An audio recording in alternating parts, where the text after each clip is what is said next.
Bonjour, aujourd'hui le thème que je vous propose, tout à fait connu de tous, tout au moins peut-être pas dans tous ses détails, comment Sapiens a découvert l'alcool. Alors nos anciens, souvent le jour du baptême, mettaient une petite goutte d'alcool sur la langue du baptisé pour lui faire découvrir. Mais Sapiens, finalement, découvert, c'est bizarre, comment a-t-il rencontré pour la première fois l'alcool? Alors cette histoire se passe en Chine, il y a très longtemps, au moment du néolithique, il y a environ 9000, 10 000 ans, donc avant l'ère actuelle. Et ça se passe en Chine parce que figurez-vous que Sapiens, qui en a peut-être un peu marre de chasser et de cueillir des fruits, pour son alimentation principale, se met à diversifier son alimentation et développe largement la culture du riz. Oui, mais que va-t-il se passer?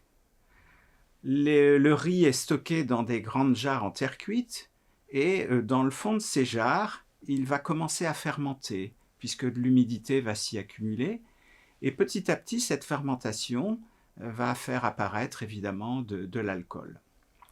Et quand Sapiens arrive à consommer le fond du contenu de ces jarres de riz, il découvre l'alcool, ça lui donne une forme d'euphorie, et finalement il aime ça.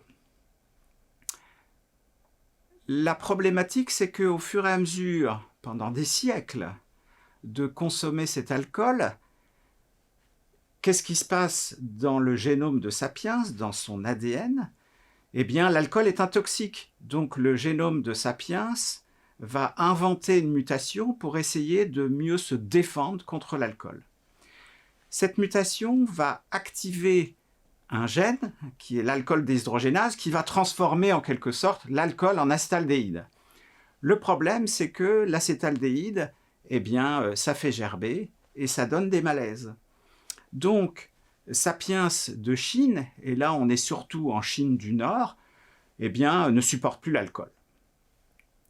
Au fur et à mesure des années, eh bien, ce Sapiens de Chine va se mettre à être résistant à l'alcool, et donc il est intolérant à l'alcool, mais en Chine du Sud va venir se dérouler un autre phénomène, c'est que cette mutation qui apparaît, qui n'est pas forcément répandue chez tout le monde, va se concentrer et se transmettre à énormément d'habitants de la Chine du Sud, parce qu'en Chine du Sud, non seulement ils consomment du riz, mais en plus l'acétaldéhyde, dont le taux augmente dans le sang, va permettre de mieux se défendre contre une maladie intestinale de l'époque qui donnait des diarrhées infectieuses qui décimaient les populations, et qui était lié à une amibiase.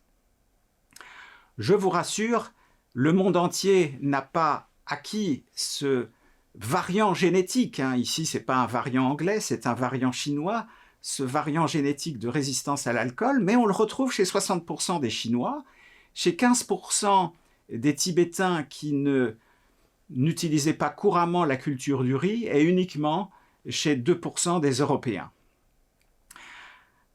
Finalement, la conclusion de cette histoire, c'est qu'à chaque fois qu'un variant génétique apparaît, il y a un avantage et un inconvénient.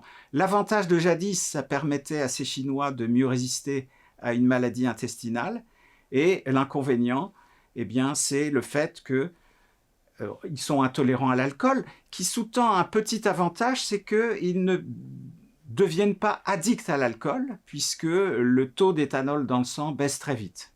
Alors, il y a d'autres inconvénients, puisque si l'acétaldéhyde, le taux d'acétaldéhyde augmente fortement dans le sang, ça entraîne un risque accru de cancer.